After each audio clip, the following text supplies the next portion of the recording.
I don't know if you know me, but I'm Larry Baker, and this is my fiance Nellie. We own these two stores. We got one here and one in Louisville. But I wanted to start by saying the changing market. So you see all these rumors online about how the market's going to crash and houses are going to get cheap.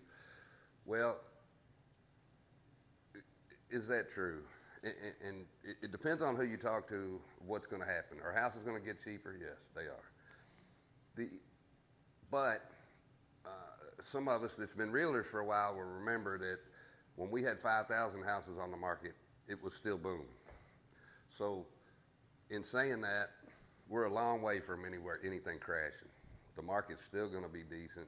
Interest rates are going to slow things down a little bit, and that's what they're trying to do with inflation. But if the market starts to drop or dip, all they have to do is back off them interest rates, and it'll all start coming back again. So this is all designed to control inflation, and that's what they're doing now. Houses can't go up 15, 20% every year like they have the last 3 years. It don't work like that. Inflation will eventually price everybody out of the market. And that's what's been happening with not just houses, but everything, cars, everything you buy. I mean, you see it now. Now, to say things aren't easing up, they are. I went in Lowe's yesterday.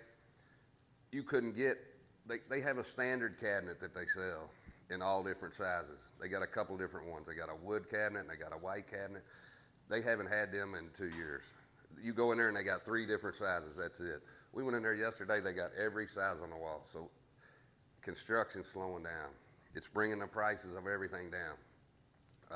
I believe you're going to see a little bit of these gas prices coming down here in the next couple of weeks. So it's supply and demand. So if there's more houses on the market, less new builds, then guess what? The price of everything's going to come back down. We went from under 1,000 houses on the market 60 days ago to we're pushing 2,000 now.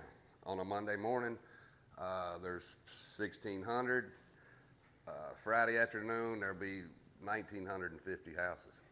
So are they still selling? Yes. Are they? But you guys are starting to see it. You're getting some houses under asking price.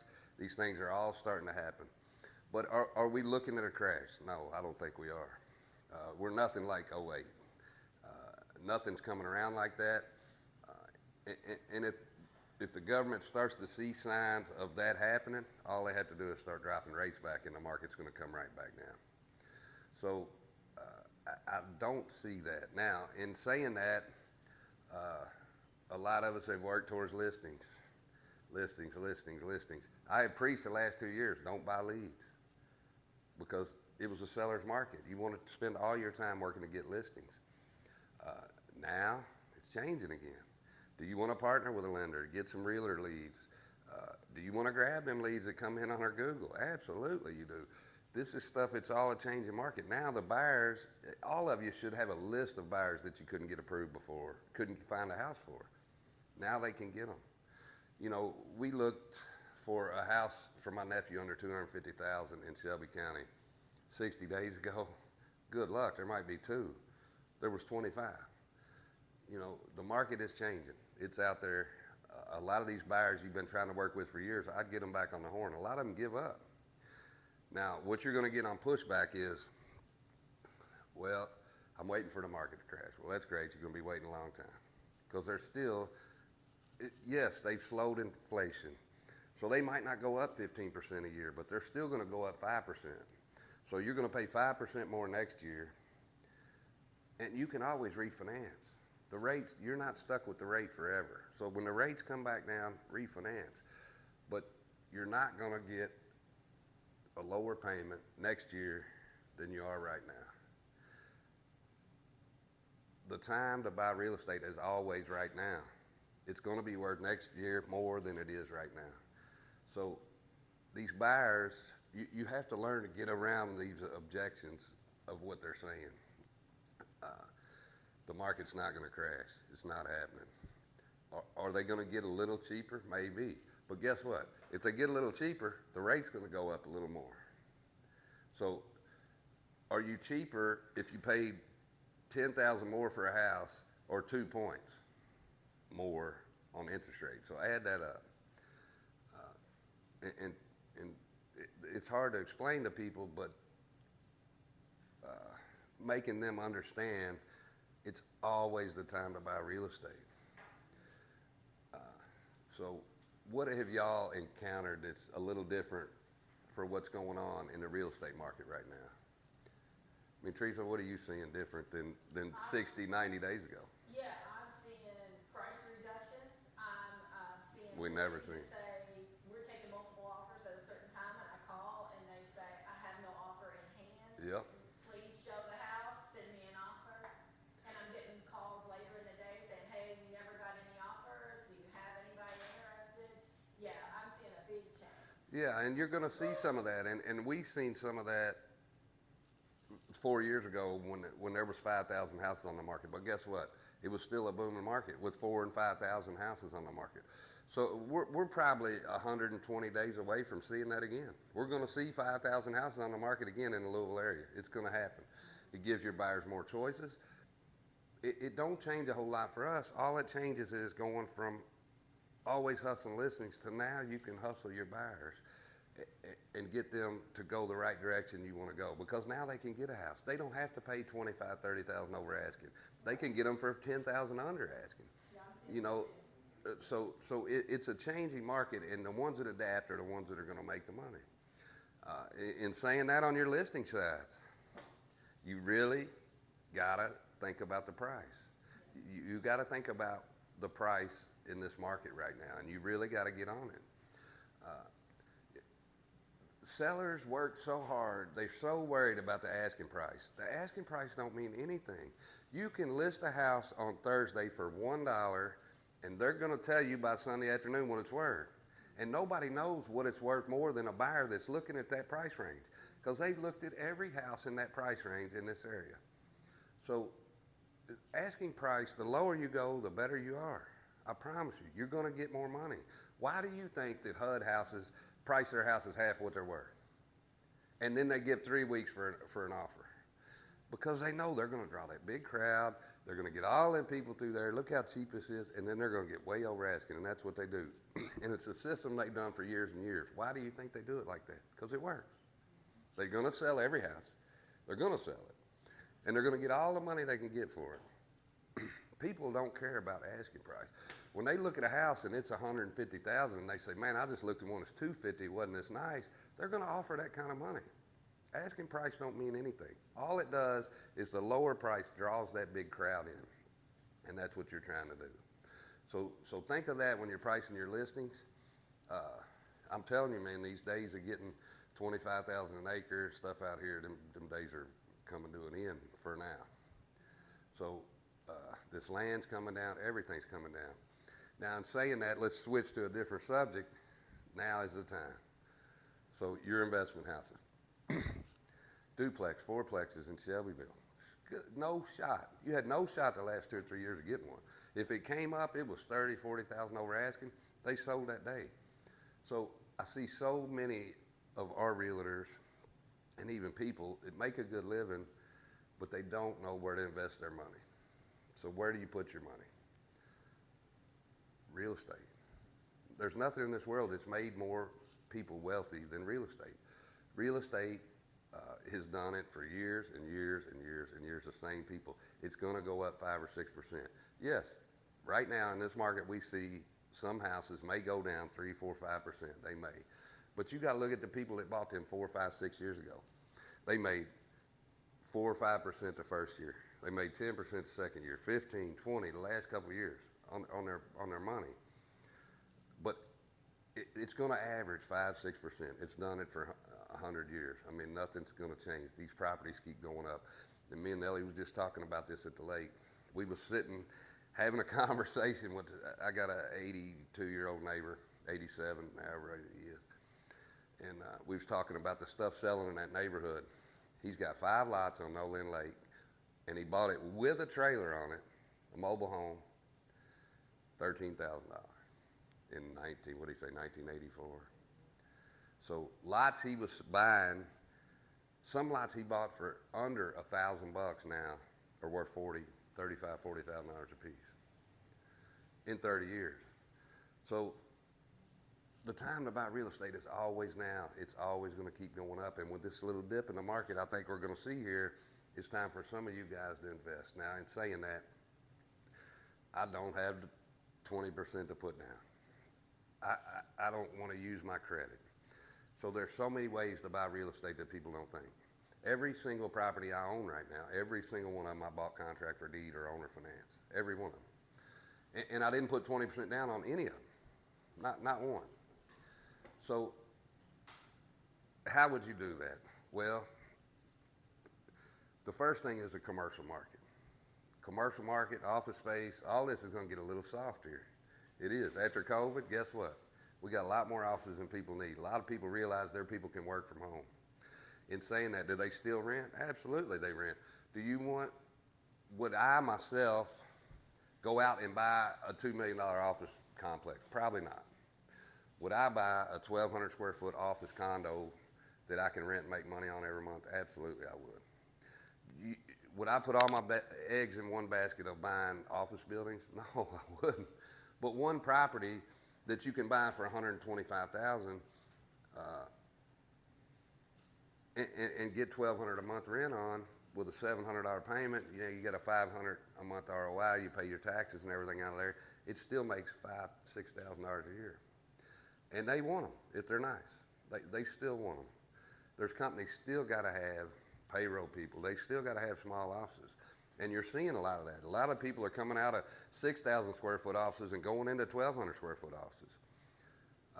Houses. Can you buy a house tomorrow with $10,000 out of your pocket and never use your credit? Absolutely. Absolutely. People think, oh, I don't have the money to do all. I don't have $20,000 down or 20% down on a $150,000 house. That's $30,000 plus my closing costs. You start adding all this. It's not how it works. So if I wanted to buy a house tomorrow, an investment property, and I had 10 grand, what would I do? Well, the first thing I do is go to the MLS and search days on market. I would kick out all the houses that'd been there 120 days. That's where I'd start. I'd go through the pictures, the houses that are empty. Well, guess what? If they're not living there, it's probably one, either paid for, or two, they've already got somewhere to go. They don't need the money to buy another house. That's what you got to look at. Okay? So if you look at a house that's been on the market 120 days and they're still living there, that's probably not your house you're looking for, because they probably need that money to buy their next house. But you got the guy that got a bad renter and they tore his house up and now he's ticked off. He's done. He's had enough. I'm not doing this rental game anymore. And believe it or not, as easy as it is, I think we got some more people coming in. As easy as it is, maybe not, no. But as easy as it is to flip that house to property management, most people won't do it. It's over and over again I see these people, I'm not going to use a realtor. Well, that's the craziest thing I've ever seen. These are the biggest properties, the biggest investment these people have ever had. Why would you not use a realtor? That's like saying I'm going to go to court and I'm not going to use an attorney. It don't make no sense. But a lot of people try to do it. And I watch them over and over and over again fail. Either one, they don't sell. Two, they sit on the market 90 days and then they get ticked off and they take an offer that's way less than they should have took in the first place. You want to be that guy. People ask me questions and it's like, well, if I want to buy a property tomorrow, another place I would start, guess where I'd start? For some owner. You know why? Because that's the one that won't listen. They won't get the person that looks out for their best interest. And you can go in and get some deals on them properties. Now, you always got to kind of tell them, this is what I think it'll do, and I'm a realtor. You can't hide anything like that. But some of these people are so stubborn. Now they've let this for sub owner sit on the market 90 days. In their mind, I'm not paying a realtor 6%. That's what they think. And they'll take 10, 12, 14% off the price of the house instead of getting a professional to sell the house for them. So, these are things that when you're buying investment properties, they're out there. I promise. And if you got a little cash, you can make it happen. I called about a bunch of lots that's got a couple trailers on them at no end. The first thing I tell them, would you finance it for a minute? And let me go into that for a minute while we're doing this. The reason I do it that way is after you've made 6 payments on that property to that person, it's a refi. It's a lot easier to get a house refied than it is to get a loan, especially on investment properties. And you need 20% still, right? But guess what? After you've had it 6 months, it's a refi. And guess what they go off the 20% from? Your appraisal, not the sale price.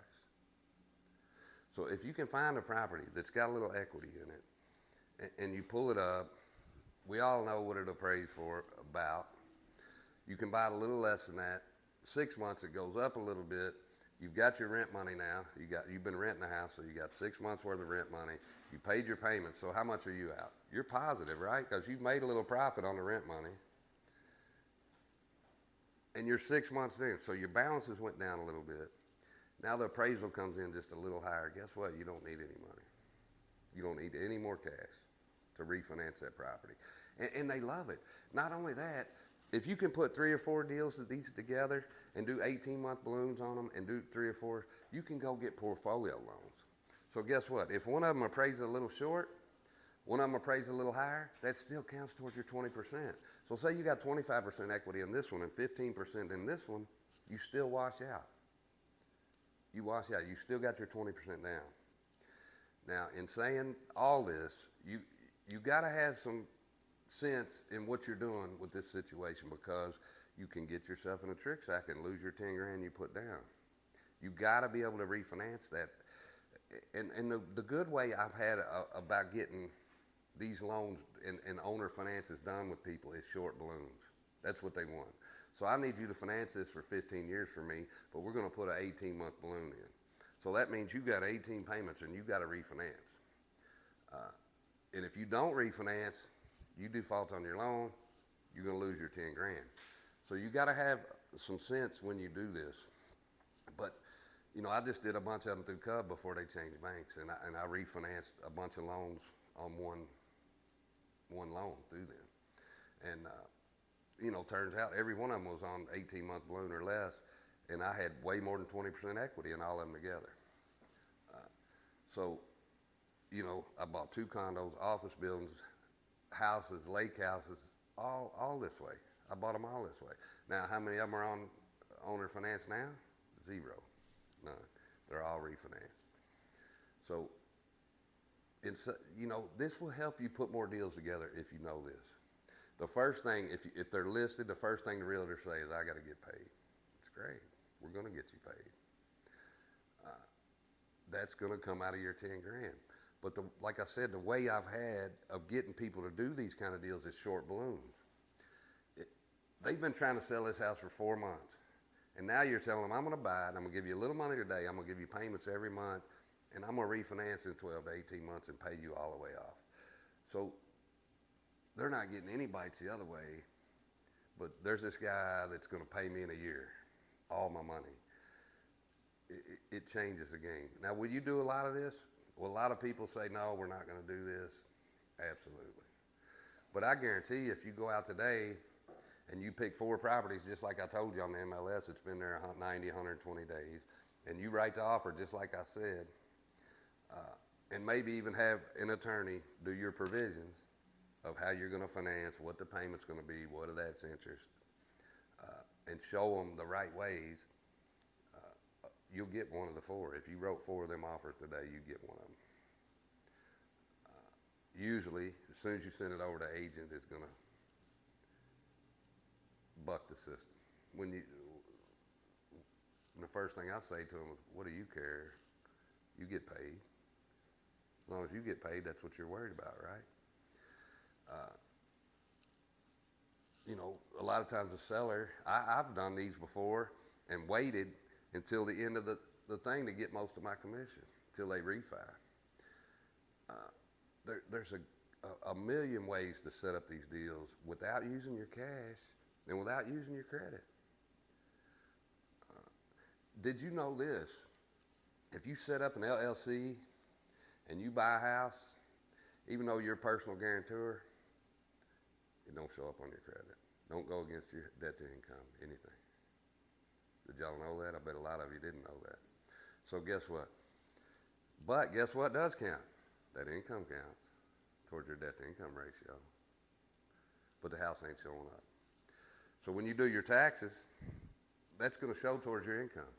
But the house isn't going to show up as a debt.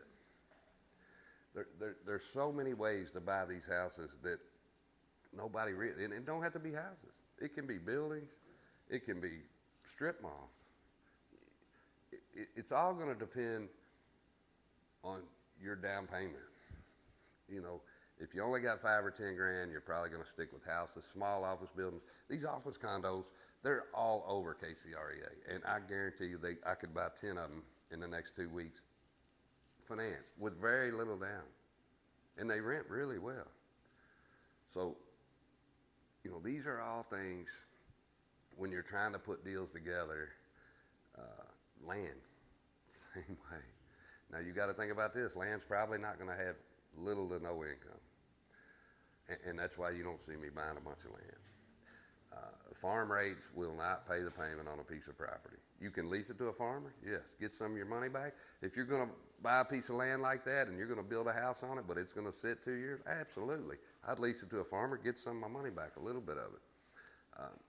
But land is not, it's easy to buy with a little down payment, but it has not much income. You're looking for things that ROI better than your payment. So if you're buying a $120,000 house, you want to net that out at $1,200 rent. But your payment on $120,000, even with the higher rates now, what is it, $750, $800? So if you rent it for $12,000, you got $2,000 worth of tax.